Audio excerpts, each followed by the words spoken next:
24 জুলাই বিপ্লব না হলে যারা আজও বাংলাদেশের মাটিতে ঢুকতে পারত না, 24 বিপ্লবের সবচেয়ে সুবিধাভোগী যে সেই গোষ্ঠীটি আজ অত্যন্ত দুর্ভাগ্যজনকভাবে আমাদেরকে লক্ষ্য করতে হচ্ছে, তারা 24কে বাংলাদেশে গুরুত্বহীন করার পায়তারা চালাচ্ছে। এটি 24 রক্তের সঙ্গে সবচেয়ে বড় গাদ্দারি হবে। কাজেই 24 জুলাই বিপ্লবকে বাংলাদেশে আইনি ভিত্তি প্রদান করার জন্য যে গণভোট সংগঠিত হয়েছে, সেই গণভোটে আমরা দেখেছি 2/3 বেশি বাংলাদেশের মানুষ, ভোটাররা নিরঙ্কুশভাবে হাঁ ভোটে ভোট প্রদান করে 24 জুলাই সনদকে বাংলাদেশের রাজনীতি এবং বাংলাদেশের সংবিধানের প্রধান বুনিয়াদ হিসেবে প্রতিষ্ঠা করার পক্ষে মতামত দিয়েছে। এই গণরায়কে যদি হাইকোর্ট দেখানোর চেষ্টা করা হয়, আমি আবার অদ্ব্যর্থহীন ভাষায় বলি, বাংলাদেশের মানুষকে কেউ হাইকোর্ট দেখানোর চেষ্টা করলে তার ফলাফল ভালো কোনোদিন অতীতেও হয় নাই, ভবিষ্যতেও হওয়ার সম্ভাবনা নাই।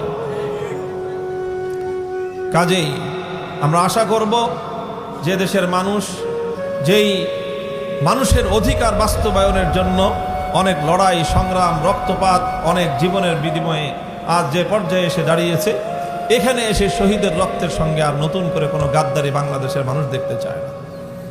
আমরা আশা করব যে দায়িত্বশীল মহল বিষয়গুলিকে সুন্দরভাবে হ্যান্ডেল করবেন, সুন্দরভাবে তারা শহীদদের প্রতি তাদের যথাযথ দায়িত্ব এবং কর্তব্য পালন করবেন, শহীদ পরিবারগুলোর দায়িত্ব গ্রহণ করবেন।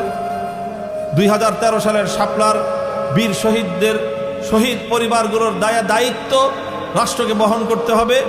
21 সালের মোদী বিরোধী আন্দোলনে শাহাদাতপ্রাপ্ত শহীদ পরিবারগুলোর দায়িত্ব রাষ্ট্রকে বহন করতে হবে।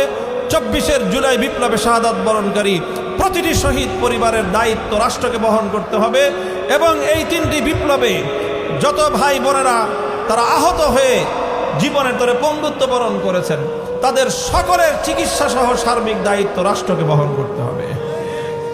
ফ্যামিলি কার্ড, কৃষক কার্ড সহ যা যা আছে সবার আগে শহীদদের প্রতি এবং শহীদ পরিবারগুলোর প্রতি যদি রাষ্ট্র দায়িত্ব পালন করতে না পারে, যে রাষ্ট্র তার কৃতি সন্তানদের মূল্যায়ন করতে পারে না, যে জাতি তার শহীদ পরিবারদেরকে সম্মান জানাতে পারে না, সে জাতি কোনোদিন নিজেদের আত্মমর্যাদা উদ্ধার করতে পারবে না।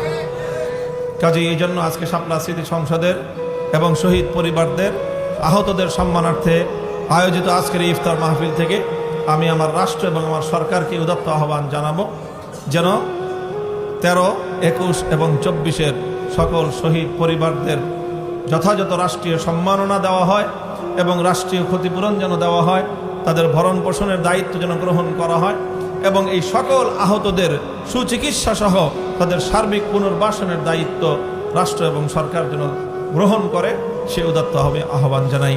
আবারও আপনাদের সকলের প্রতি এবং আজকে আমন্ত্রিত অতিথিবৃন্দ যারা রয়েছেন, আমরা সকলে মিলে একটি পরিবার এবং একটি কমিউনিটি হিসাবে আগামীর বাংলাদেশে আমরা একটি সুন্দর এবং কল্যাণের ধারা অব্যাহত রাখার প্রত্যয় ব্যক্ত করছি। শহীদ পরিবারদের প্রতি আমি আবার আমার আন্তরিক সম্মান, ভক্তি, শ্রদ্ধা প্রদর্শন করে এবং আহতদের প্রতি সহমর্মিতা জ্ঞাপন করে বক্তব্য শেষ করছি। ওয়া আখিরু দাওয়ানা আলহামদুলিল্লাহি রাব্বিল আলামিন। আসসালামু আলাইকুম ওয়া রাহমাতুল্লাহ।